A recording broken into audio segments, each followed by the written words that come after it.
तो शुरुआत में हम वेनेसडे नाम की एक लड़की को देखते हैं जिसका आज स्कूल में पहला दिन था। इसकी हरकतों और पसंद नापसंद की वजह से ये कोई आम लड़की नहीं लगती थी। स्कूल में आकर जब वो अपने लॉकर को खोलती है तो वहाँ उसे उसका भाई बंधा हुआ मिलता है। वो जैसे ही अपने भाई को पकड़कर खोलने लगती है तो फौरन ही उसे कुछ ख्याल आने लगते हैं, जिसमें वो उन लड़कों को देखती है जिन्होंने उसके भाई को यहाँ बंद किया। वो यहाँ से उन लड़कों के पास जाती है उन्हें सबक सिखाने के लिए, जो पूल में तैरने की प्रैक्टिस कर रहे थे। वहाँ वो पूल में बहुत सारी मछलियों को छोड़ देती है जो काटती हैं। अब सारे बच्चे तो पूल से बाहर आ जाते हैं मगर एक बच्चा नहीं आ पाता और एक मछली उसकी टांग पर काट ले। उसकी हरकत के बाद स्कूल वाले उसे निकाल देते हैं। उसने पहली बार ऐसे नहीं किया था, बल्कि अब से पहले भी वो बहुत सारे स्कूल से निकाली जा चुकी थी। तो इसीलिए उसके माँ बाप उसे एक एकेडमी में ले जा रहे थे, क्योंकि वहाँ वेनेसडे जैसे बच्चे ही पढ़ते थे, मतलब कि जिनकी हरकतें सबसे हटके होती थी। और वो वहाँ जाना तो नहीं चाहती थी मगर मजबूरन उसे जाना ही पड़ता है। एकेडमी के पास वाले जंगल का सीन देखते हैं जहाँ एक शिकारी शिकार करने आया था। वो जंगल के काफी अंदर जाकर एक जगह पर बैठकर चाय पीने लगता है, मगर तभी कोई चीज अचानक से आकर उस पर हमला कर देती है और बड़ी बेरहमी से उसे मार देती है। वेनेसडे और उसके माँ बाप एकेडमी पहुंचकर वहाँ के प्रिंसिपल के पास जाते हैं। ये प्रिंसिपल भी वेनेसडे की तरह ही आउटकास्ट होती है। आउटकास्ट में जलपरी, वेयरवुल्व्स, वेम्पायर्स, चुड़ैल और ऐसे लोग शामिल थे जिनमें जादुई ताकतें पाई जाती है। और इस तरह के ही सारे बच्चे इस एकेडमी में पढ़ते हैं। वेनेसडे के साथ जिसने कमरे में रहना था, यानी उसकी रूममेट, उसने कमरे को काफी रंगीन बनाया हुआ था। इसीलिए सब कुछ वेनेसडे को पसंद नहीं आता, क्योंकि उसे तो बस काला रंग ही पसंद था। यहाँ का सारा माहौल देखकर वो मुंह बना लेती है। तब उसकी रूममेट उससे पूछती है, तुम ठीक हो ना, क्या हुआ तुम्हें? जिस पर उसके डैड जवाब देते हैं, मेरी बेटी बड़ी अजीब है, काफी बोर है और बस इसे तुम जिंदा लाश समझो। अपने डैड की ये बातें सुनकर वेनेसडे उन्हें घूरने लगती है। अब उसकी रूममेट उसे पूरी एकेडमी घुमा रही थी कि तभी एक लड़का वहाँ आकर वेनेसडे से उसकी फेसबुक आईडी मांगता है, जिस पर वो कहती है, मैं कोई भी सोशल मीडिया इस्तेमाल नहीं करती, क्योंकि सोशल मीडिया हड्डियों को सड़ा देने वाली सिर्फ एक बीमारी है और कुछ भी नहीं। जाने से पहले वेनेसडे की मॉम उसे कहती है, अब तुम यहाँ से कभी भाग नहीं पाओ। जिस पर वो कहती है, देख लीजिएगा, मैं आपसे वादा करती हूँ कि जल्दी मैं यहाँ से भाग जाऊंगी। वहाँ से जाते वक्त उसके डैड वहाँ एक हाथ छोड़ देते हैं ताकि वो वेनेसडे पर नजर रख सके। उधर जंगल में जब पुलिस छानबीन करने आती है तो उन्हें उस शिकारी की लाश के टुकड़े अलग अलग जगहों पर पड़े मिलते हैं। ऐसा हादसा वहाँ पहली बार नहीं हुआ था, बल्कि तीसरी बार ऐसा हुआ कि एकेडमी के इस जंगल में कोई मारा गया। और वेनेसडे अपने कमरे की सारी रंगीन चीजें हटा देती है और अपने रूममेट से कहती है, शोर मत करो, कमरे में शांति बनाओ, क्योंकि ये मेरे नॉवल लिखने का वक्त। मगर वो तो गाना लगाकर डांस करने लगती है, जिससे वेनेसडे को गुस्सा आ गया था और वो उसे गाना बंद करने को कहती है। तो वो रूममेट अपने पंजे दिखाकर उसे डराने लगती है, क्योंकि वो थी एक वेयरवुल्फ, मतलब कि आधी इंसान और आधी वुल्फ। तभी इधर एक टीचर आती है जो काफी अच्छी थी और वो वेनेसडे को वेलकम के तौर पर एक फूल गिफ्ट देती। अब अगले दिन जब वेनेसडे कहीं जा रही थी तो उसके डैड का छोड़ा हुआ वो हाथ छुप छुप कर उसे देख रहा था और फिर तभी उसके ऊपर एक स्टैचू गिरने वाला था, मगर बिल्कुल ठीक वक्त पर एक लड़का जिसका नाम जेवियर है उसे बचा लेता। लेकिन इस हड़बड़ी में वो बेहोश हो गई थी और जब उसे होश आती है तो बजाय जेवियर का शुक्रिया अदा करने की वो उसे कहती है कि मुझसे ये उम्मीद मत रखना कि मैं तुम्हारी शुक्रगुजार रहूंगी, क्योंकि तुमने मुझे बचाकर गड़बड़ कर दी, मेरी इतनी अच्छी मौत को टाल दिया। जब जेवियर कहता है, मैं तुम्हें काफी पहले से जानता हूँ, जब हम 10 साल के थे तब हमारी मुलाकात हुई थी, हम दोनों खेल रहे थे तो मैं जाकर एक ताबूत में छुप गया, लोग मुझे जलाने ही वाले थे मगर तुमने मेरी जान बचा ली और आज मैंने तुम्हारी जान बचाकर हिसाब बराबर कर। वेनेसडे जब अपने कमरे में आती है तो उसे अपने बेड पर कुछ महसूस होता है। वो जैसे बिस्तर हटाती है तो वहाँ उस हाथ को देखकर फौरन उसे पकड़ लेती है और पूछती है, तुम कौन हो और यहाँ क्या कर रही हो? जिस पर वो कहता है, मुझे तुम्हारे डैड ने तुम पर नजर रखने को कहा है, वही मुझे यहाँ पर छोड़ कर गए हैं। और वो उसे कहती है, मगर आज के बाद तुम मेरे लिए काम करोगे, वरना मैं तुम्हें हमेशा हमेशा के लिए दराज में बंद कर दूंगी। तो वो इस चीज के लिए मान जाता है कि ठीक है, मैं हर तरह से तुम्हारी मदद करूँगा। अगले दिन प्रिंसिपल वेनेसडे को एक दिमागी डॉक्टर के पास ले जाती है, क्योंकि उन्हें भी ऐसा महसूस हुआ था कि वेनेसडे का दिमागी तवाज़ुन कुछ ठीक नहीं है। मगर वो वहाँ कोई बहाना बनाकर हाथ की मदद से खिड़की खोलती है और वहाँ से भाग जाती। भागते हुए वो एक आदमी से टकरा जाती है, जिससे फौरन उसे ख्याल आता है, जिसमें वो देखती है कि इस आदमी का अभी एक्सीडेंट होने वाला है, जिसमें वो मर गया है बड़ी बेरहमी से। मगर वो इस बारे में उस आदमी को कुछ नहीं बताती, क्योंकि उसे खून खराबा बहुत पसंद। वो एक होटल में जाती है है जहाँ उसकी मुलाकात एक वेटर से होती है। वो काफी परेशान दिख रहा था क्योंकि उसकी कॉफी मशीन खराब हो गई। वेडनेसडे उसे कहती है, मैं तुम्हारी कॉफी मशीन ठीक कर सकती हूँ, लेकिन इसके बदले तुम्हें मुझे स्टेशन पर छोड़ना होगा, जिसके लिए वो मान भी जाता है और वेडनेसडे उसकी मशीन ठीक कर देती है। जिस पर वो कहता है, बस थोड़ा सा इंतजार करो, मेरी शिफ्ट खत्म होने वाली है, फिर हम चलते। अब वेडनेसडे जब वहाँ बैठी इंतजार कर रही थी कि तभी कोई शरारती लड़की आकर उसे परेशान करने लगती है, जिससे उसे गुस्सा आ गया था और वो उन लड़कों को अकेले ही काफी मारती है और अच्छा सबक सिखाती है। अब इतनी ही देर में उस वेटर के डैड जो एक पुलिस ऑफिसर थे वहाँ आ जाते हैं। तोड़फोड़ देखकर जब वो अपने बेटे से इस बारे में पूछते हैं तो वो कहता है, कुछ नहीं, बस वो लड़के कस्टमर्स को परेशान कर रहे थे तो इसने उन्हें अच्छा सबक सिखा दिया। तभी यहाँ अकेडमी की प्रिंसिपल भी आ जाती है, उनसे सॉरी बोलकर वेडनेसडे को यहाँ से ले जाती है। रास्ते में वो उस पर काफी गुस्सा करती है कि आखिर तुमने कैसे अकेडमी से भागने की कोशिश की। तभी उन्हें रास्ते में एक एक्सीडेंट हुआ नजर आता है जो उसी आदमी का था जिससे वेडनेसडे टकराई थी, जो देख प्रिंसिपल घबरा जाती है, कहती है, मेरी दुआ है ड्राइवर को कुछ ना हुआ हो। जिस पर वेडनेसडे कहती है,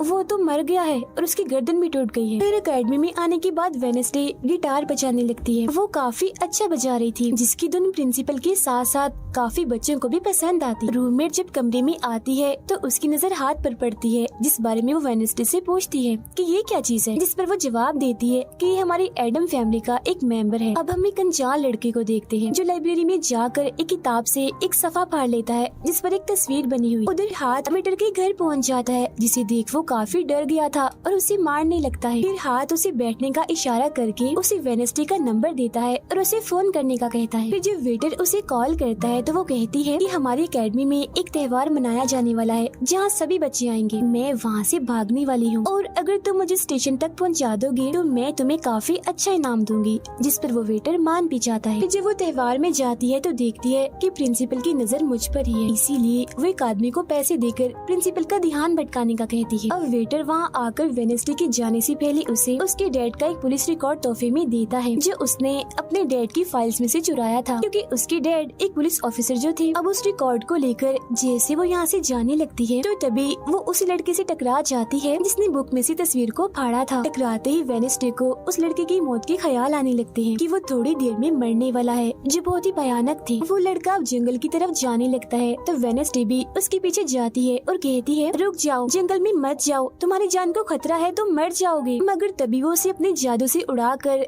पेड़ पर लगा देता है और कहता है, खतरा मुझे नहीं तुम्हें है, बल्कि तुम खुद ही खतरा हो और मैं सब लोगों को तुमसे बचा रहा हूँ। उस दिन स्टैचू को मैंने ही तुम्हारे ऊपर गिराया था। जिसके बाद वो उसे एक तस्वीर दिखाता है और कहता है, इस तस्वीर में तुम ही हो जिसे मेरी मॉम ने 25 साल पहले बनाया था और ये उस वक्त की बात है जब वो इस अकेडमी में पढ़ती थी। मरने से पहले उन्होंने कहा था कि इस लड़की यानी तुम्हें मुझे रोकना होगा, नहीं तो तुम इस अकेडमी के साथ साथ पूरी दुनिया को ही तबाह कर दोगी। वो बस वेडनेसडे को मारने ही वाला था कि तभी एक बड़ा सा मॉन्स्टर आकर उस पर हमला कर देता है और बड़ी ही बेरहमी से उसे मार देता है। इसके बाद हम वेडनेसडे को उसके कमरे में देखते हैं, क्योंकि उसने यहाँ से भागने के इरादे को खत्म कर दिया था, क्योंकि अब उसके दिमाग में बहुत सारे सवाल थे, जैसे कि मैं इस दुनिया के लिए खतरा कैसे हूँ, एक मॉन्स्टर ने आखिर मेरी जान क्यों बचाई, और साथ ही उसके डैड के खिलाफ पुलिस रिपोर्ट जिसमें उसके डैड के ऊपर एक कत्ल का इल्जाम था।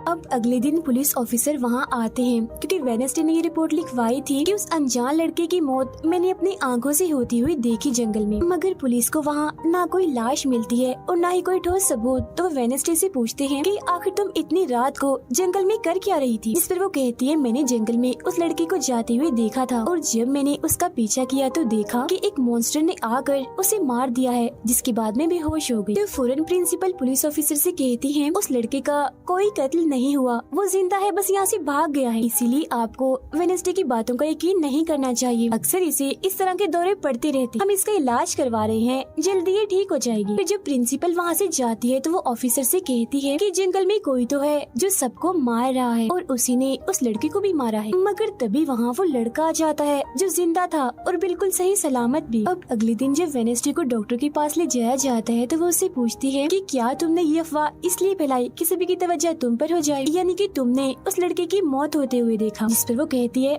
मैं जानती हूँ मैंने क्या देखा है, ओके, मुझे तुम्हें बताने की कोई जरूरत नहीं है। अगले दिन उसे पता चलता है कि उसी लड़के को बगैर किसी वजह से एकेडमी से निकाला जा रहा है, इसीलिए वो अपने साथी उस हाथ को उस लड़के के पीछे लगा देती है। अब प्रिंसिपल के कहने पर वेडनेसडे एक एक्टिविटी में हिस्सा लेती है, जिस मकसद के लिए वो क्लब ज्वाइन करती है, जहाँ उसके साथ सिर्फ एक ही लड़का था जिसके साथ उसकी दोस्ती हो जाती है। फिर जब हाथ उस लड़के के पीछे जाता है तो देखता है कि वो अपना रूप बदल रहा है, जहाँ पहले वो एक बुरा इंसान और फिर एकेडमी के प्रिंसिपल का रूप ले लेता है। जिसके बाद हाथ आकर ये सारी बात वेडनेसडे को बता देता है। अब जब क्लास शुरू होने वाली थी तो जेवियर उसे कहता है कि मेरी साथ वाली सीट खाली है तो तुम यहाँ बैठ जाओ, तो वो उसके साथ आकर बैठ जाती है। जेवियर यहाँ मकड़ी की तस्वीर बना रहा था और फिर अपने जादू से वो उसे जिंदा भी कर देता है, मगर एक ही झटके में वेडनेसडे उसे मार देती है और उसकी राख उड़ा देती है। अब एक लड़की जो काफी बदतमीज थी और विलन में थी, उसकी और वेडनेसडे के बीच काफी बहस हो जाती है, क्योंकि दोनों ही एक दूसरे से काफी चिढ़ती थी, एक दूसरे को जरा भी पसंद नहीं करती थी। फिर इसके बाद वेडनेसडे अपनी जगह अपनी रूममेट को उस क्लब में भेज देती है, जहाँ वो एक्टिविटी की प्रैक्टिस कर रही थी, और खुद वो अकेली ही चली जाती है एकेडमी की उस जंगल में मॉन्स्टर को ढूंढने के लिए। वेडनेसडे को वहाँ उस अनजान लड़की का टूटा हुआ चश्मा भी मिलता है, वही अनजान लड़का जिसे मॉन्स्टर को मारता हुआ इसने देखा था। और अब जैसे ही वो इस चश्मे को छूती है तो लाइब्रेरी में उसे वहाँ एक किताब भी दिखती है, तो वो उस किताब को खोजने लाइब्रेरी में चली जाती है, मगर उसे वहाँ उस तरह की कोई भी किताब नहीं मिलती। जिसके बाद वो चुपके से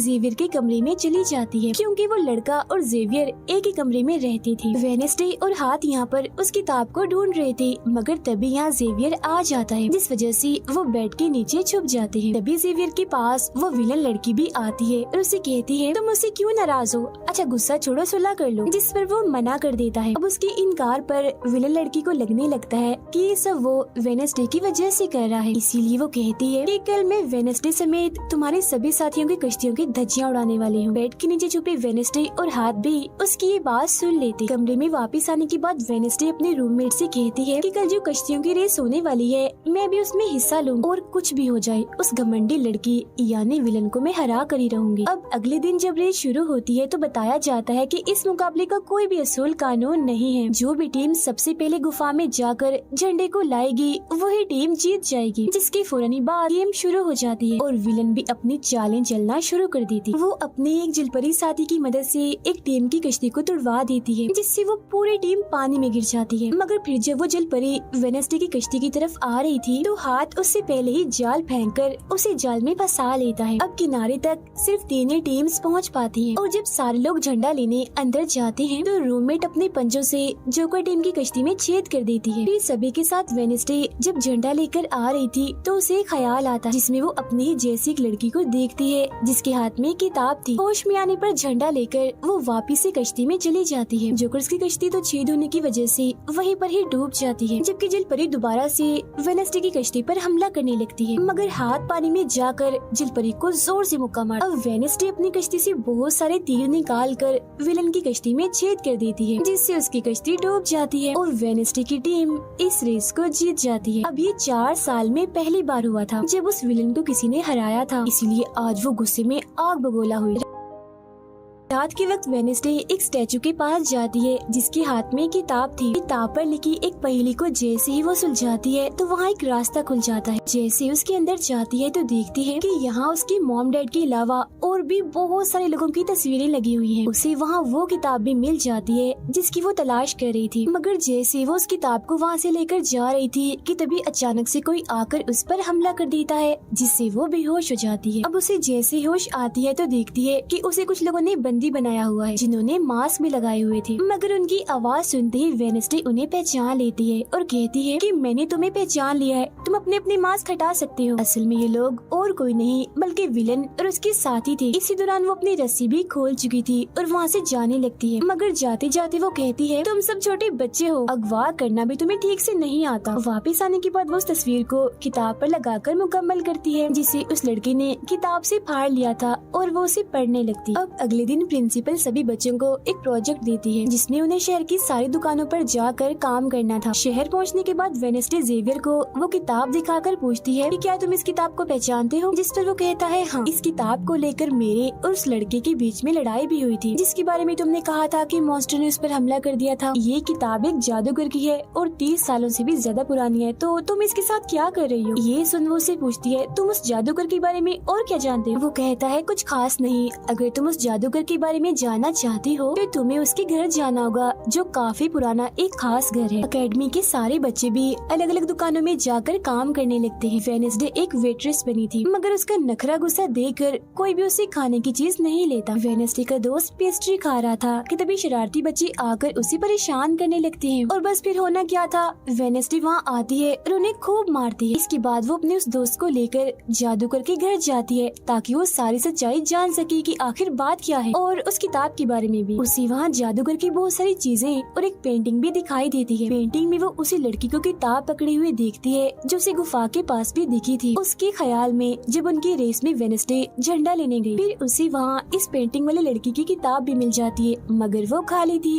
क्योंकि वो नकली थी। इतनी ही देर में वहाँ एक औरत आती है तो वेडनेसडे उसे असली किताब के बारे में पूछती है जिस पर वो कहती है कि वो किताब तो चोरी हो गई थी और इस वक्त तुम जहाँ खड़ी हो ये भी उस जादूगर का असली घर नहीं है। इसके बाद वेडनेसडे वेटर से मिलने उसकी होटल जाती है और उससे जादूगर के असली घर के बारे में पूछती है तो वो उसे असली घर के बारे में बता भी देता है, जहाँ से वेडनेसडे अकेले ही उस घर में चली जाती। वहाँ उसे एक बूढ़ा आदमी मिलता है जो उसे कहता है ये मेरी जगह है, मेरा घर है, निकलो यहाँ से। तब ये सुन वेडनेसडे का साथी वो हाथ उसके मुंह पर ही हमला कर देता है जिससे डरकर वो आदमी वहाँ से भाग जाता है और वेडनेसडे को यहाँ से कुछ नहीं मिलता, इसीलिए वो यहाँ से जाने लगती है। मगर जब वो दरवाजे से बाहर जाती है तो फौरन उसे ख्याल आता है जिसमें वो देखती है कि वो जादूगर एक लड़की को चुड़ैल साबित करके इस घर में बंद कर देता है जहाँ उससे पहले और भी बहुत सारे लोग बंधे हुए थे। ये सारे लोग आउटकास्ट के थे, यानी कोई वेम्पायर था, कोई जलपरी, कोई वेयरवुल्फ तो कोई चुड़ैल। इसीलिए जादूगर इन सबको शैतान समझता था। इस तरह के सभी लोगों को यहाँ कैद करने के बाद वो इस पूरे घर में आग लगा देता है। वो बच्ची जिसे जादूगर ने चुड़ैल साबित किया था वो अपनी मॉम को आजाद करने की कोशिश करती है मगर नहीं कर पाती क्योंकि सभी लोगों को जंजीर की मदद से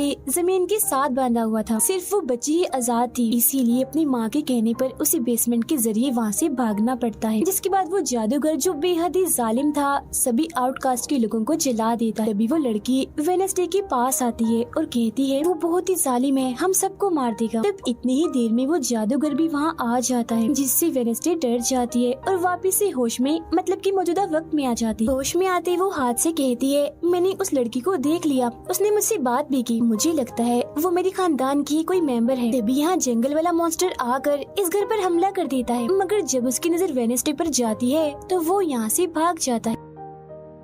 वेडनेसडे और हाथ उसका पीछा करते हैं मगर देखते हैं कि मॉन्स्टर के कदमों के निशान तो इंसानी पैरों के निशान में बदल गए। अगले दिन उस जादूगर की मूर्ति को इज्जत के तौर पर इस जगह पर लगाया जाने वाला था क्योंकि शहर के लोग तो उसे अपना हीरो ही मानते थे और आज वेडनेसडे को वहाँ गिटार बजाने के लिए बुलाया गया था। लेकिन वो लोग जैसे मूर्ति लगाकर अपना काम करने लगते हैं तो तभी वो हाथ तीली फेंक कर मूर्ति को आग लगा देता है क्योंकि वेडनेसडे के कहने पर उसने पहले ही मूर्ति पर पेट्रोल डाल दिया था। आग देखकर सारे लोग वहाँ से भाग जाते हैं मगर वेडनेसडे अभी भी वहाँ बैठी गिटार बजा रही होती है। साथ ही वो मूर्ति को जलता हुआ देखकर खुश भी हो रही थी। अब प्रिंसिपल को वेडनेसडे पर ही शक था मगर उसके खिलाफ प्रिंसिपल के पास कोई सबूत नहीं था। अब जादूगर के जिस पुराने घर में वेडनेसडे गई थी जहाँ वो बूढ़ा आदमी था वो अभी भी वही रुका हुआ था मगर तभी वो मॉन्स्टर वहाँ आता है और उस बूढ़े आदमी पर हमला कर देता है। लेकिन मरते मरते वो बूढ़ा आदमी मॉन्स्टर की 2-3 तस्वीरें अपने कैमरा में बना ही लेता है। पुलिस को जब ये खबर मिलती है तो फौरन छानबीन करने पहुँच जाते हैं जहाँ उन्हें बूढ़े आदमी के कैमरा से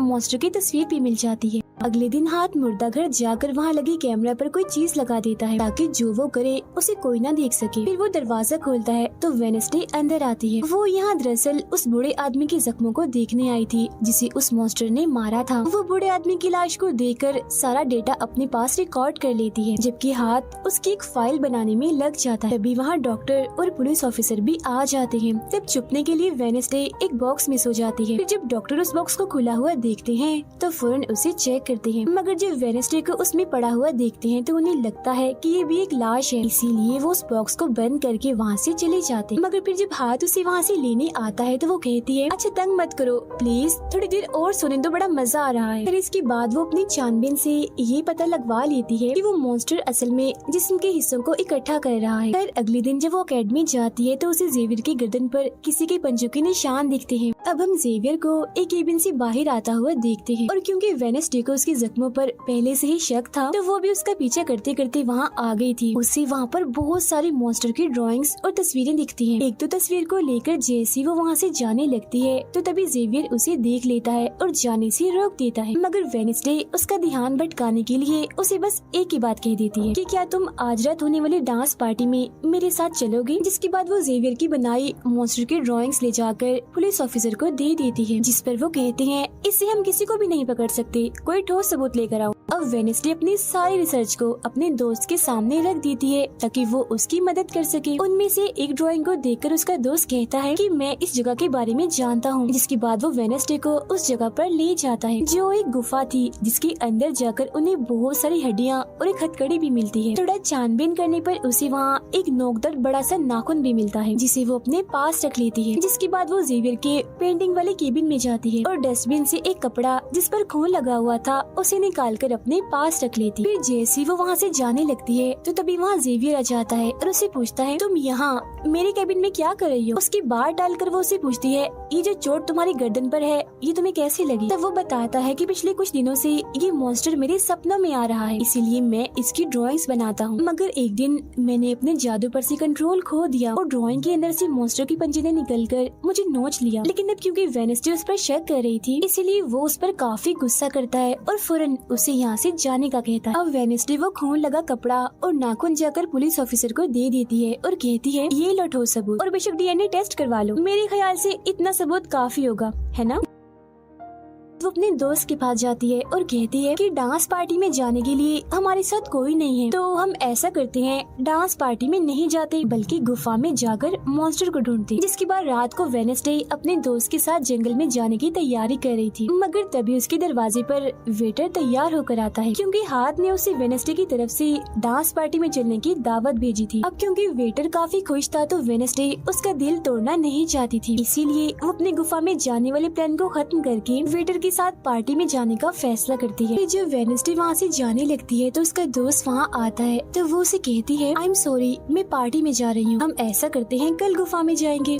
लेकिन उसका दोस्त बगैर बताए अकेला ही उस गुफा में चला जाता है। उधर पार्टी में सारे लोग आकर काफी एंजॉय कर रहे थे। सब लोग अपने अपने साथी को लेकर पार्टी में आए हुए थे, जहाँ जेवियर अपने साथ उस विलन लड़की को लाया था। लेकिन जब वेडनेसडे वेटर के साथ वहाँ आती है तो उन दोनों को साथ देखकर जेवियर जलने लगता है। जब सब लोग डांस कर रहे थे तो वेडनेसडे की डांस करने के स्टाइल से सारे लोग काफी हैरान रह जाते हैं क्योंकि वो काफी अजीब तरह से ही डांस कर रही थी। उधर जंगल में वेडनेसडे का दोस्त भी पहुँच गया था और छुपकर मॉन्स्टर की आने का इंतजार कर रहा था, मगर तभी वहाँ कोई आता है और उस गुफा में धमाका करके भाग जाता है। जेवियर लगातार उन दोनों को देखकर जल रहा था, इसीलिए वो विलन लड़की से कहता है कि तुम अपना लॉकेट उतारो और अपने जेल परी से मेरे लिए मदद मांगो ताकि मैं वेडनेसडे को भूल जाऊं। जो सुन विलन लड़की भड़क जाती है और उसे कहती है कि तुम तो पहले ये कहते फिर रहे थे कि मैंने अपने जेल परी से तुम्हें अपने काबू में किया है और अब तुम्हें किसी को बुलाने के लिए मेरी ही मदद चाहिए। तभी बाहर शरारती लड़कों का ग्रुप टैंकर लेकर आता है और डांसिंग क्लब के पंप में वो बड़ा सा पाइप लगा देते हैं और फिर तभी अचानक उस पार्टी में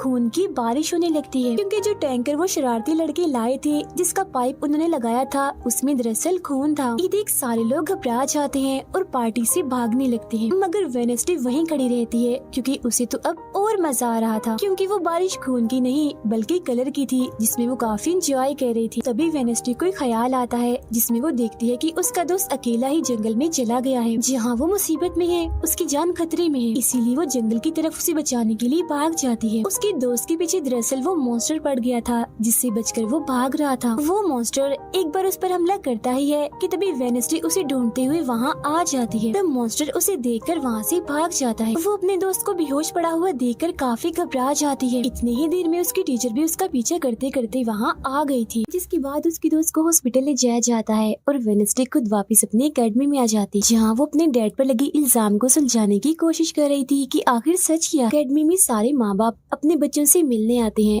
क्योंकि आज मीटिंग थी। प्रिंसिपल सबको बताती है कि वेडनेसडे की दोस्त की हालत में सुधार हो रहा है, कुछ दिन के बाद ठीक होकर वो वापस आ जाएगा। मगर दूर खड़ी वेडनेसडे अपने रूममेट को बताती है कि ये झूठ है, वो तो कोमा में है बेचारा। तभी यहाँ दोनों के माँ बाप आ जाते हैं और ये उनसे मिलने चली जाती। वेडनेसडे अपने मॉम डैड को बताती है कि जब से आपने मुझे यहाँ छोड़ा है मेरे ऊपर बहुत सारे हमले हुए हैं। अब इन सभी को अपनी अपनी फैमिली से मिलता हुआ दूर खड़ी जेवियर और विलन लड़की देख रहे हैं क्योंकि उनकी मॉम डैड आज भी नहीं आए। अब विलन लड़की सुधर गई होती है, साथ ही उसकी जेवियर के साथ दोस्ती भी हो गई थी, तो अब से हम उसे जेवियर की दोस्त कहें। तब इतनी ही देर में उसकी मॉम भी इधर आ जाती है, जिसे देखकर वो काफी हैरान थी। वेडनेसडे के माँ बाप प्रिंसिपल से मिलते हैं तो वो कहती है कि वेडनेसडे काफी अजीब तरह से सबसे पेश आती है, इसे डॉक्टर के पास ले जाए इलाज करवाने के लिए। अब इससे पहले वहाँ उसके माँ बाप कुछ कहते फौरन वो बोल पड़ती है कि रुकिए जरा डैड, मैं आपसे कुछ पूछना चाहती हूँ। ये देखिए एक लड़का जिसका नाम गैरेट है, इसके कत्ल का इल्जाम आपके सर पर क्यों है और ये कौन था? तो वेडनेसडे की मॉम उसे कुछ भी बताने से इनकार कर देती है। तो वो अपनी मॉम को ये कहकर यहाँ से चली जाती है कि मत बताइए, बाकी सबूत मैं खुद ढूंढ लूँ। वो सीधा जाती है हॉस्पिटल अपने दोस्त से मिलने, जहाँ उसका ख्याल वेडनेसडे का साथी हाथ रख रहा था। अब पता चलता है कि डॉक्टर ने अपनी जान ले ली है और ये डॉक्टर वही था जिसके मुर्दा खाने से वेडनेसडे बूढ़े आदमी की लाश को देखने आई। मरने से पहले डॉक्टर ने एक खत भी छोड़ा था जिसमें लिखा हुआ था कि मैं गैरेट के केस पर शर्मिंदा हूँ क्योंकि मैंने उसकी झूठी रिपोर्ट बनाई थी। अब जब सारे लोग खाना खा रहे थे तो तभी वहाँ पुलिस ऑफिसर आकर वेडनेसडे के डैड को पकड़ लेता है और कहता है कि गैरेट की मौत के इल्जाम में तुम्हें गिरफ्तार किया जा रहा है। जेल में वेडनेसडे अपने डैड से मिलने जाती है, पूछती है कि बताएं गैरेट से आपका क्या वास्ता है। तो वो बताते हैं कि गैरेट तुम्हारी मॉम से बहुत प्यार करता था। फिर एक दिन जब तुम्हारी मॉम और मैं साथ थे तो गैरेट ने आकर मुझ पर हमला कर दिया। मैंने अपना काफी बचाव किया, जिस दौरान गलती से उसकी मौत हो गई। ये सुन वेडनेसडे को उनकी बात थोड़ी झूठी लगती है। फिर वो पुलिस ऑफिसर के पास जाती है, कहती है मेरे डैड ने गैरेट को नहीं मारा और ये उनके खिलाफ साजिश की जा रही है। जिस पर वो कहता है दुनिया तुम्हारे हिसाब से नहीं चलती, हमारे पास सबूत आ गए हैं तुम्हारे डैड के खिलाफ। वो कहती है मैं नहीं मानती और मेरा ख्याल है कि जिसने मेरे दोस्त को मारने की कोशिश की उसने ही गैरेट को मारा होगा। पार्क में रूममेट अपनी मॉम के साथ बैठी थी, जहाँ उसकी मॉम चाहती है कि वो पूरी तरह एक वेयरवुल्फ बन जाए और वो उसे एक डॉक्टर के पास जाने का कहती है, मगर रूममेट ऐसा नहीं चाहती, इसलिए वो यहाँ से चली जाती है। अब वेडनेसडे अपनी मॉम के पास जाती है ताकि वो सारी सच्चाई जान सके। उसकी मॉम खुफिया लाइब्रेरी में थी। वो अपनी मॉम से कहती है कि आपने मुझे इस अकेडमी में इसलिए भेजा ना ताकि मैं हमेशा आपकी परछाई बन के रहूं। जिस पर उसकी मॉम कहती है कि ये सिर्फ अकेडमी ही नहीं बल्कि पहले यहाँ एक ग्रुप हुआ करता था जिसकी बुनियाद तुम्हारे डैड की फैमिली की एक औरत ने रखी थी जिसका नाम गुडी था। वो कहती है मैं ये जानना चाहती हूँ कि डैड ने तो गैरेट को नहीं मारा तो फिर किसने मारा है। तब उसकी मॉम सच्चाई बताती है कि जब मैं वहाँ गई तो मैंने देखा कि तुम्हारे डैड और गैरेट आपस में लड़ रहे थे। मैंने उन्हें रोकने की कोशिश की मगर गैरेट तुम्हारे डैड को काफी बुरी तरह से मार रहा था। मैंने फौरन तलवार उठा ली और फिर जैसे गैरेट मेरे पास आने लगा तो तलवार उसके आर पार हो गई और वो मारा गया। मगर तुम्हारे डैड ने मेरी जान बचाने के लिए तलवार मुझसे ले ली ताकि सारा इल्जाम उन पर आ जाए। वेडनेसडे कहती है मगर मुझे पता चला था कि जब गैरेट मरा तो उसके मुंह से झाग निकल रही थी। ऐसा तो सिर्फ तब होता है जब किसी ने जहर लिया हो। अब सच पता करने का सिर्फ एक ही रास्ता है, गैरेट की कब्र को खोदना। जिसके बाद वो अपनी मॉम के साथ मिलकर गैरेट की कब्र को खोद देती है और वहाँ से उसकी एक उंगली ले लेती है। मगर तभी इधर पुलिस आकर उन दोनों माँ बेटी को गिरफ्तार कर लेती है। जेल में वेडनेसडे गैरेट की उंगली अपने मॉम डैड को दिखाती है, कहती है कि उसकी मौत जहर से हुई थी। मगर जैसे उसके हाथ इस उंगली पर लगते हैं उसे फौरन एक ख्याल आता है जिसमें वो देखती है कि गैरेट के डैड ने उसे जहर दिया था ताकि वो इस पूरे अकेडमी के लोगों को मार डाले। मगर जब उसकी लड़ाई वेडनेसडे के डैड से हुई तो जहर की बोतल टूट गई जिससे सारा जहर गैरेट के अंदर चला गया, जिसका मतलब साफ था कि उसने वो वेडनेसडे के डैड को ही नहीं बल्कि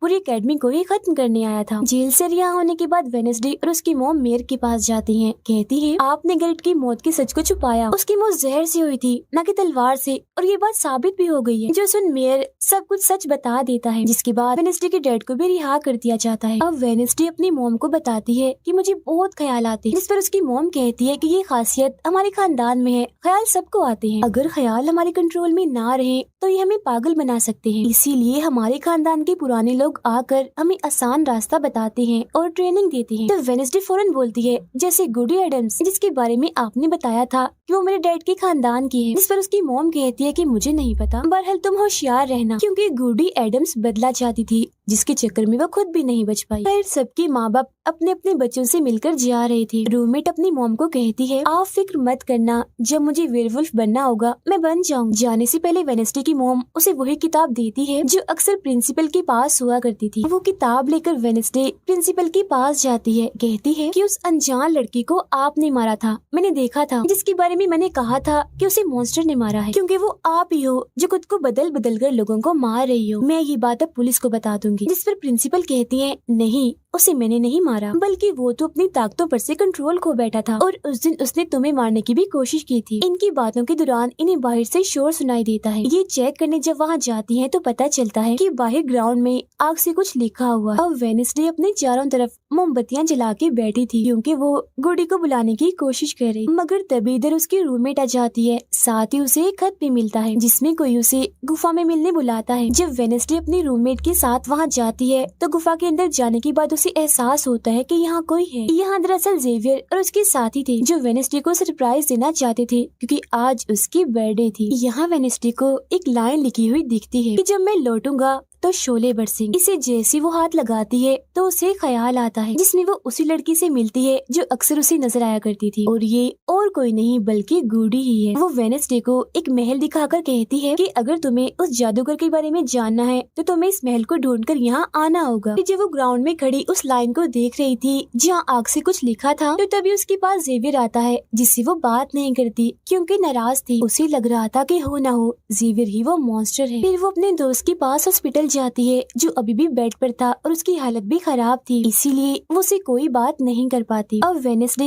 अपने दोस्त वेटर से मिलने जाती है और उसे उस महल जो गुडी ने दिखाया था उसकी तस्वीर दिखाकर पूछती है कि क्या तुम इस जगह के बारे में जानते हो, जिस पर वो मना कर देता। अब यहाँ तो उसका काम नहीं हुआ, इसीलिए वो उस तस्वीर को लेकर जेवियर के पास जाती है और उससे भी वही सवाल करती है कि क्या तुम इस जगह के बारे में जानते हो, मगर तभी उसकी नजर इसी महल की पेंटिंग पर जाती है जो जेवियर ने पहले से ही बनाई हुई थी, जिस पर वो बताता है कि ये जगह रात को मेरे सपने में आई थी तो मैंने इसे बना दिया। अच्छी बात ये थी कि जेवियर इस जगह के बारे में जानता भी था। तब उसे महल का पता लेकर वेडनेसडे वहाँ पहुँच जाती है जहाँ मेयर पहले से ही मौजूद था, और क्योंकि वो जान गया था कि असली कातिल कौन है तो वेडनेसडे उसकी गाड़ी में ही छुप जाती है। मगर जैसे मेयर की गाड़ी शहर में पहुँचती है तो कोई उनकी गाड़ी को ठोक देता है जिससे मेयर का एक्सीडेंट हो गया था। वो काफी जख्मी हो जाते हैं, उनकी हालत मरने वाली हो गई। फिर अब रात के वक्त वेडनेसडे वेटर और अपने रूममेट के साथ उसी महल में आती है। यहाँ उसे ऐसा महसूस होता है जैसे कोई इधर रह रहा है क्योंकि मोमबत्तियां गर्म थी और ये कमरा बिल्कुल साफ था। इतनी ही देर में वो मॉन्स्टर भी यहाँ आ जाता है जिससे बचने के लिए ये लोग छुप जाते हैं। ये लोग देखते हैं कि जिन जिन लोगों पर मॉन्स्टर ने हमला किया था उनके जिस्म के कटे हुए हिस्से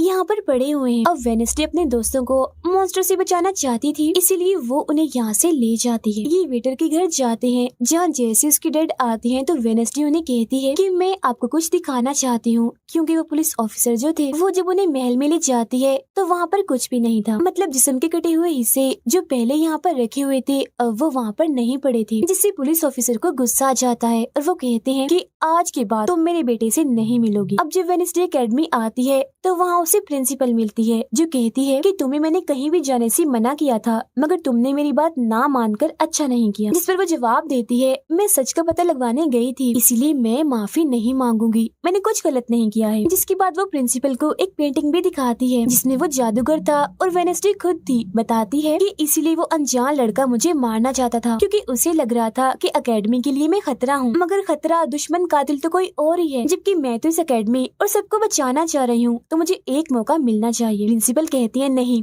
तुम कहीं नहीं जाओगी, आगे से ऐसी कोई भी गलती की तो मैं तुम्हें एकेडमी से निकाल दूंगी। और वहाँ से वो ये कहकर चली जाती है। वो जब अपने कमरे में वापस आती है तो देखती है कि रूममेट अपना सामान पैक कर रही है क्योंकि वो यहाँ से जा रही है। वो गुस्से में वेडनेसडे से कहती है कि तुम्हें सिर्फ अपना काम ही निकलवाना आता है, फिर चाहे इसके लिए तुम्हारे दोस्तों की जान क्यों न चली जाए, आज वो अजीब सा मॉन्स्टर हमें भी मार देता। जिसके बाद वो यहाँ से चली जाती है। अब वेडनेसडे बिल्कुल अकेली रह गई थी, इसीलिए कमरे में एक जगह बैठकर वो उस बॉक्स को देखने लगती है जो वो जादूगर के महल से चुरा कर लाई थी। उसे बॉक्स के नीचे एक खत मिलता है जिसमें वेडनेसडे की अपनी ही बहुत सारी तस्वीरें होती हैं, जो देख वो कहती है मेरी एडम्स फैमिली, जादूगर, मॉन्स्टर और मैं शायद किसी न किसी तरीके से जुड़े हुए हैं। और जब ये बात मेयर को पता चली तो किसी ने उनका मुंह बंद कर दिया, मगर मैं चुप नहीं बैठूंगी और तुम जो कोई भी हो मैं तुम्हें ढूंढ लूंगी, देखना। अब मेयर की मौत हो गई थी और जब उन्हें दफनाया जा रहा था तो वेडनेसडे वहाँ आती है और सोचने लगती है कि कातिल यहाँ आए लोगों में से ही कोई है, मगर तभी उसे जंगल में कोई दिखता है। वो पीछे करती है तो पता चलता है कि और कोई नहीं बल्कि उसका अंकल है। अंकल बताते हैं कि मेरे ऊपर चोरी का इल्जाम है तो कुछ वक्त के लिए मुझे छुप के रहना होगा। तब वेडनेसडे उन्हें एक केबिन में छुपा देती है और मॉन्स्टर की तस्वीर दिखाकर पूछती है कि आप इसके बारे में कुछ जानते हैं, जिस पर वो कहते हैं मैं ज्यादा कुछ तो नहीं जानता, अगर तुम्हें इसके बारे में जानना है तो तुम्हें खुफिया लाइब्रेरी में जाना होगा। वहाँ एक तिजोरी में डायरी है जिसमें इस मॉन्स्टर के बारे में सब लिखा है। आधी रात को वेडनेसडे उस लाइब्रेरी में जाती है जहाँ जेवियर पहले से ही मौजूद था। तब ये उसे कहती है जहाँ जहाँ मॉन्स्टर से हमला हुआ है वहाँ तुम पाए गए हो तो हो ना हो मॉन्स्टर तुम ही हो, मगर वो उसकी बात को अनसुनी करके यहाँ से चला जाता है। तभी इधर उसके अंकल आते हैं। ये मिलकर डायरी को ढूंढ लेते हैं जिसमें इस मॉन्स्टर के बारे में सब कुछ लिखा था कि ये मॉन्स्टर किसी के कंट्रोल में भी आ सकता है और फिर बस ये अपने मालिक के कहने पर ही काम करता है। रात के वक्त वो अपने साथी हाथ को कहती है कि मैं वेटर से मिलने जा रही हूँ, तब तक तू मेरी डायरी का ख्याल रखना। कि जब वेटर के साथ गुफा के अंदर जाती है तो देखती है कि यहाँ उसने गुफा को सजाया हुआ है क्योंकि वो उसे शादी के लिए पूछने वाला था। वापिस आकर वेडनेसडे देखती है कि उसके कमरे का सारा सामान इधर उधर बिखरा पड़ा है और उसकी डायरी कोई चुरा कर यहाँ से ले गया है। फिर जैसे वो अपने साथी हाथ को देखती है तो घबरा जाती है क्योंकि उसकी हथेली में किसी ने चाकू आर पार कर दिया था और अब उसमें जान नहीं थी, वो मर गया था। फिर वो हाथ को लेकर जल्दी से अपने अंकल के पास आती है और दुखी होती हुई कहती है प्लीज अंकल कैसे भी करके हाथ को जिंदा कर दीजिए। तब अंकल बार बार बिजली के झटके उसे देते हैं जिससे वो जिंदा हो जाता है। वो उसे पूछती है अच्छा तुम पर हमला किसने किया था, जिस पर इशारों से वो बताता है कि मैंने नहीं देखा क्योंकि हमला पीछे से हुआ था। जिस पर वेडनेसडे गुस्से से भर जाती है, कहती है चाहे कुछ भी हो जाए मैं उसे नहीं छोड़ूंगी, वो जो भी है। और वो प्रिंसिपल को आकर कहती है किसी ने मेरे कमरे में तोड़ फोड़ कर दी है, साथ ही कोई उस डायरी को भी चुरा कर ले गया है। वो कहती है वो डायरी तो खुफिया लाइब्रेरी में थी तो तुम्हारे पास कैसी आई, तुम ऐसी हरकतें मत करो कि एकेडमी को बंद करना पड़े, ऐसा मैं होने नहीं दूंगी। फिर जब वेडनेसडे वहाँ से जा रही थी तो तभी उसके पास उसके साथी आते हैं और उसे जानकारी देते हैं कि गैरेट जिसकी मौत का इल्जाम तुम्हारे डैड पर था उसकी मॉम को किसी ने डुबोकर मारा था और मरने से पहले उनकी सारी प्रॉपर्टी एक डॉक्टर ने हथिया ली थी। डॉक्टर नाम सुनकर वेडनेसडे को दिमागी डॉक्टर पर शक होता है, इसीलिए वो सीधा उनके पास जाती है। कहती है कि मैं जानती हूँ आपके अंदर गैरेट की मॉम की आत्मा है जो सबसे अपनी मौत का बदला लेना चाहती है, अब बस कर दो तुम्हारा खेल खत्म हुआ। जिसके बाद वो यहाँ से चली जाती है। ये सारी बातें सुन डॉक्टर को जरा भी समझ नहीं आती कि क्या बोल रही थी, इसीलिए वो फौरन प्रिंसिपल को कॉल करती है। कहती है वेडनेसडे आई थी, उसका बर्ताव काफी अजीब था, उल्टी उल्टी बातें कर रही थी वो। अब तभी यहाँ मॉन्स्टर आ जाता है जो डॉक्टर पर हमला करके उन्हें मार देता है। अब डॉक्टर तो मर गई थी, इसीलिए वेडनेसडे की शक की सुई अब जेवियर पर आ जाती है, इसीलिए वो उससे मिलने उसके कैबिन में जाती है। यहाँ उसे मरे हुए लोगों का सामान भी मिलता है जिससे उसका शक और पक्का हो जाता है। अब तभी इधर पुलिस भी आकर जेवियर को पकड़ लेती है क्योंकि पुलिस को यहाँ पर वेडनेसडे ने ही बुलाया था। अब जब वेडनेसडे कमरे में आती है तो उसकी रूममेट वापस आ गई थी। कहती है तुम्हारा और मेरा कोई ताल्लुक है, मैं तुम्हारे साथ रहना चाहती हूँ, मैंने तुम्हें और हाथ को बहुत याद किया। फिर इसके बाद वेडनेसडे वेटर के पास जाती है जहाँ उसे फिर से कुछ ख्याल आने लगते हैं जिनमें वो देखती है कि मॉन्स्टर और कोई नहीं बल्कि वेटर ही है जिसे वो पसंद करती है। मगर फिलहाल वो उसे कुछ नहीं कहती, उसे एक जगह पर लाती है और फिर कहती है कि जेवियर को तो फंसाया जा रहा है जबकि असली मॉन्स्टर तो तुम ही हो, मगर वो इसके लिए बार बार मना करता है। तभी यहाँ वेडनेसडे के सारे दोस्त भी आ जाते हैं और वेटर को पकड़कर कुर्सी से बांध देते हैं। अब वेडनेसडे उस पर जुल्म करना चाहती है मगर उसके दोस्त ऐसा करना नहीं चाहते, इसीलिए वो यहाँ से चले जाते हैं। फिर जैसे ही वो वेटर को मारने के लिए आगे बढ़ती है कि तभी वेटर के डैड पुलिस ऑफिसर यहाँ आ जाते हैं और वेडनेसडे को गिरफ्तार कर लेते हैं। हालांकि वो उन्हें कहती भी है कि असली कातिल आपका बेटा है, वही मॉन्स्टर है ये, मगर वो उसकी एक नहीं सुनते। फिर जब वो यहाँ से जा रही थी तो वेटर उसके पास आता है, कहता है कैसा लगा हारना, अभी तो और भी बहुत कुछ होना बाकी है बच्चों। जिसके बाद प्रिंसिपल भी वेडनेसडे को कह देती है कि तुमने सारी हदें पार कर दी, इसीलिए तुम्हें एकेडमी से निकाला जा रहा है। लेकिन अभी भी वो बार बार एक ही बात कह रही थी कि वेटर ही असली मॉन्स्टर है, मगर फिर भी वो उसकी एक नहीं सुनती और जाने का कहती है। तब आखिरी बार वेडनेसडे जेवियर से मिलने जाती है जो जेल में बंद था और उससे नाराज भी था क्योंकि वेडनेसडे ने ही उसे पुलिस के हवाले किया था। हालांकि वो उसे बताती भी है कि मॉन्स्टर वेटर है और उसने मेरे जरिए तुम्हें फंसाया है। वो उसकी एक नहीं सुनता, कह देता है कि सारी मुसीबत की जड़ तुम हो, अगर तुम ये एकेडमी छोड़ के चली जाओगी तो कुछ भी गलत नहीं होगा। ये बात सुनने के बाद वो एक सेकंड भी नहीं रुकती और यहाँ से चली जाती है। वो अपने कमरे में आकर अपना सारा सामान पैक करती है, जिसके बाद वो सभी से आखिरी मुलाकात करती है। सबसे आखिर में वो अपने दोस्त से मिलने हॉस्पिटल में जाती है, कहती है मैं तो जा रही हूँ, तुम अपना ख्याल रखना और हाँ बाहर मत निकलना, बाहर मॉन्स्टर हो सकता है। और उस दिन गुफा में धमाका करने वाला और कोई नहीं बल्कि प्रिंसिपल ही थी, जिस पर वो कहता है नहीं, धमाका करने वाले के जूते लाल थे, जबकि प्रिंसिपल कभी भी लाल जूते नहीं पहनती। ये बात सुनकर वेडनेसडे को पता चल जाता है कि असली कातिल कौन है। वो अपनी उसी टीचर के पास जाती है जिसे सब पसंद करते थे और कहती है बाकी लोग तो बिला वजह मारे गए हैं, जबकि असली कातिल तो तुम ही हो। तुमने ही वेटर को अपने कंट्रोल में करके उसे मॉन्स्टर बनाया और धीरे धीरे उसे अपना गुलाम बना लिया, अपने इशारों पर नचाकर लोगों को उसके जरिए मरवाया। तभी यहाँ वेटर भी आ जाता है, जिसे वो टीचर कहती है जल्दी करो, वेडनेसडे को मार दो। लेकिन दरअसल ये वेटर नहीं थी बल्कि प्रिंसिपल थी जो रूप बदल कर यहाँ पर आई थी। और अब टीचर प्रिंसिपल के गले में जहर का इंजेक्शन घुसा देती है, जिससे प्रिंसिपल बेचारी मारी जाती है। फिर वो वेडनेसडे को भी बांध कर जादूगर की गुफा में ले आती है। गुफा में आकर वेडनेसडे को पता चल जाता है कि जिन मरे हुए लोगों के जिस्म के हिस्सों को इकट्ठा किया गया था वो दरअसल जादूगर को दोबारा से जिंदा करने के लिए किए गए थे। तभी यहाँ टीचर जो असली विलन थी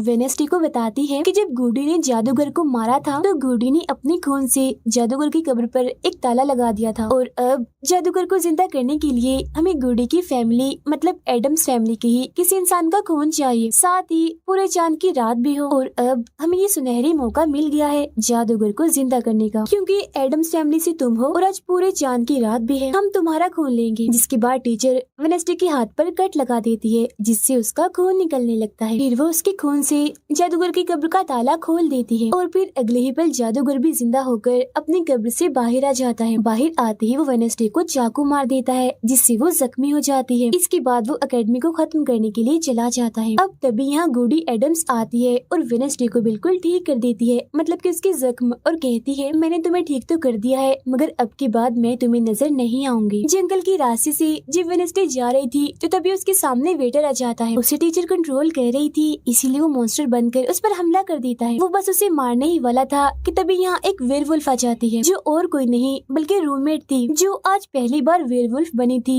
वो भी सिर्फ वेडनेसडे को बचाने के लिए। यहाँ वेयरवुल्फ और मॉन्स्टर के बीच काफी खतरनाक लड़ाई होती है, जिसमें वेयरवुल्फ मॉन्स्टर पर भारी पड़ रही थी और उसे काफी मारती है, अच्छा मजा चखाती है। इसके बाद वेडनेसडे जादूगर से लड़ने उसे रोकने के लिए एकेडमी में आ जाती है, जहाँ वेडनेसडे को बचाने के लिए जेवियर पहुँच जाता है। अब जैसे जादूगर जेवियर को मारने वाला था तो तभी सामने वेडनेसडे आ गई थी और वो बेचारी खुद जख्मी हो जाती है, मगर फिर भी वो जेवियर को कहती है कि तुम यहाँ से जाओ और बाकी एकेडमी वालों को बाहर निकालो, क्योंकि ये हम जैसे आउटकास्ट के लोगों को नहीं छोड़ेगा। जिसके बाद वो फिर से खड़ी हो जाती है, उसकी हाथ में तलवार भी थी, जिसकी मदद से वो जादूगर से लड़ती है, मगर जादूगर काफी ताकतवर था, इसीलिए वो उसके सामने नहीं टिक पाती। वो बस उसे मारने ही वाला था कि तभी इधर जेवियर की दोस्त आकर जादूगर का ध्यान भटका देती है, जिस दौरान मौका देकर वेडनेसडे उठती है और तलवार के एक टुकड़े को जादूगर के दिल के आर पार कर देती है, क्योंकि ऐसा उसे गुडी एडम्स ने करने को कहा था। जहाँ जादूगर एक बार फिर से मर जाता है और उन्हें उसका जिस्म जलने लगता है और राख बनकर उड़ जाता है। जादूगर के मरते ही यहाँ वो टीचर आ जाती है, जिसके हाथ में गन थी, जिसे वो वेडनेसडे पर तान देती है क्योंकि वो उसे मारना चाहती है। मगर तभी यहाँ वेडनेसडे का दोस्त भी आ गया था, जिसके पास बहुत सारी मधुमक्खियाँ थी। वो उन सभी मधुमक्खियों को टीचर पर छोड़ देता है, जिससे उसका भी काम तमाम हो जाता है। जब वेडनेसडे अपने मिशन में कामयाब होकर बाहर आती है जहाँ सारे लोग खड़े थे, तो वो वहाँ अपने रूममेट को भी देखती है, जो अब वेयरवुल्फ से अपने असली रूप में आ गई थी। यहाँ वो दोनों पहली बार गले मिलती हैं, मगर हैरत अब वेडनेसडे को कोई भी ख्याल नहीं आ रहा था। कुछ वक्त के बाद वेडनेसडे अपना नॉवल भी पूरा कर लेती है, मगर वो इसका एंड नहीं करती, इन्हीं की उसे खत्म नहीं करती और आगे बस एक सवालिया निशानी छोड़ देती है। वो जेवियर से मिलने जाती है, जहाँ वो उसे गिफ्ट देता है जिसमें मोबाइल था। वो इस गिफ्ट को ले तो लेती है मगर कुछ नहीं कहती और वहाँ से चली जाती है। फिर जब वो अपनी गाड़ी में थी तो उसके पास मैसेज आता है, जिसमें उसकी कुछ तस्वीरें थी और साथ ही ये मैसेज भी था कि मैंने तुम पर नजर रखी हुई है, जिससे वो सोच में पड़ जाती है कि टीचर तो मर गई है, मगर अब उसके बाद ये कौन है जो सब कर रहा है। इसी सोच में वो अपने घर के लिए निकल जाती है, जिसके बाद हम पुलिस की गाड़ी को देखते हैं, जिसमें वो वेटर को बांधकर कहीं ले जा रहे थे, क्योंकि उन्हें भी पता चल गया था कि यही असली मॉन्स्टर है, इसे बस कोई कंट्रोल करता है। मगर तभी अचानक से वेटर दोबारा मॉन्स्टर बन जाता है और सभी पुलिस वालों को मार देता है, जिसका मतलब ये था कि टीचर की तरह अभी भी कोई है जो इसे कंट्रोल कर रहा है और वो लोगों को मरवाता रहेगा इसके जरिए। और ये अनजान इंसान वही हो सकता है जिसने वेडनेसडे को मैसेज किया, यानी कि अभी भी कोई है जो एकेडमी को बंद करवाने में लगा है और मॉन्स्टर के जरिए खून खराबा कत्ल होना आम ही रहेगा। और इसी के साथ ही ये सीजन इधर ही खत्म हो जाता है।